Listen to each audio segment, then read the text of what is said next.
क्या आपने कभी सोचा है कि बाघ और भेड़ियों के झुंड के बीच लड़ाई हो जाए तो इसका परिणाम क्या होगा? आइए हम इस वीडियो के माध्यम से जानते हैं कि इसका परिणाम क्या होगा। भेड़िया समूह में शिकार करते हैं जिन्हें हम पैक्स कहते हैं। भेड़ियों का झुंड आमतौर पर 6 से 10 सदस्यों का होता है, लेकिन यह संख्या 30 या उससे अधिक भी हो सकती है। एक समूह में भेड़िया एक दूसरे के साथ तालमेल बनाकर शिकार करते हैं, जो उन्हें बड़े और अधिक शक्तिशाली शिकारियों के खिलाफ भी मुकाबला करने में सक्षम बनाता है। वहीं दूसरी तरफ बाघ एक एकाकी शिकारी जो अकेले रहते हैं और अकेले ही शिकार करते हैं। बाघ आकार में बहुत बड़े और शक्तिशाली होते हैं, लेकिन वे अकेले होते हैं, जिनसे उन्हें झुंड में मुकाबला करने में रणनीतिक चुनौती का सामना करना पड़ता है। बाघ का वजन 200 से 300 किलोग्राम के बीच हो सकता है और वे 3 मीटर लंबे हो सकते हैं। उनकी मांसपेशियां बहुत मजबूत होती हैं और उनके पास तेज नाखून और शक्तिशाली जबड़े होते हैं। बाघ की शारीरिक क्षमता उसे किसी अकेले भेड़ियों के मुकाबले बहुत अधिक ताकतवर बनाती है, लेकिन भेड़िया आकार में छोटे होते हैं। उनका वजन 30 से 80 किलोग्राम के बीच में होता है। हालांकि भेड़ियों की गति, चपलता और टीम वर्क उनकी ताकत को बढ़ाता है। वे शिकार करने में सामूहिक रणनीति अपनाते हैं, जिससे वे बड़े से बड़े शिकारी को भी गिरा सकते हैं। भेड़ियों की सबसे बड़ी ताकत उनकी सामूहिक रणनीति और तालमेल है।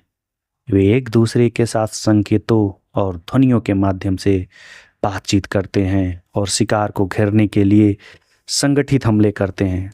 उनकी सामूहिक मानसिकता उन्हें किसी भी बड़े और शक्तिशाली शिकारी के खिलाफ बेहतर स्थिति में रखती है। हालांकि बाघ अकेला होता है, लेकिन उसकी रणनीति और शिकारी कौशल उसे बेहद खतरनाक बनाती है। बाघ का चुपके से शिकार करना, उसकी यदि लड़ाई जंगल में होता है, ताकत जहां बाघ उसे अपनी जगह का अच्छा ज्ञान होता है, तो उसे जीतने की संभावना बढ़ जाती है। बाघ अपने इलाके में छलावरण और रणनीति का बेहतर उपयोग कर सकता है, लेकिन यदि यह युद्ध खुले स्थानों पे होता है तो भेड़ियों का झुंड अपने संख्या बल और सामूहिक रणनीति का बेहतर उपयोग कर सकता है। खुली जगह में भेड़ियों को बाघ को घेरने और सामूहिक हमला करने में बहुत ही आसानी होती है, लेकिन बाघ और भेड़ियों का अनुभव और वर्तमान स्थिति भी महत्वपूर्ण भूमिका निभाएगी इस युद्ध में। यदि बाघ अधिक अनुभवी है और पहले भी भेड़ियों से मुकाबला किया है तो यह बेहतर प्रदर्शन कर सकता है। इसी तरह अगर भेड़ियों का झुंड अनुभवी है और सामूहिक रूप से शिकार करने में माहिर है तो बाघ को कड़ी चुनौती दे सकता है। यदि भेड़ियों का झुंड बड़ा है और सामूहिक रूप से संगठित है तो बाघ को घेर सकते हैं, उसे थका कर मार सकते हैं। उनके संख्या बल और सामूहिक रणनीति से वे बाघ को कड़ी चुनौती दे सकते हैं। यदि बाघ सक्षम और अनुभवी है और भेड़ियों के झुंड को एक एक कर अलग अलग करने में सफल हो जाता है तो विजयी बाघ की हो सकती है, क्योंकि बाघ का शारीरिक ताकत और रणनीति उसे व्यक्तिगत रूप से बहुत खतरनाक बनाती है। हालांकि यह लड़ाई बहुत गंभीर हो सकता है, दोनों पक्षों को चोट आ सकती है। भले ही एक पक्ष जीत जाए, पर दूसरे पक्ष को भी भारी नुकसान उठाना पड़ सकता है।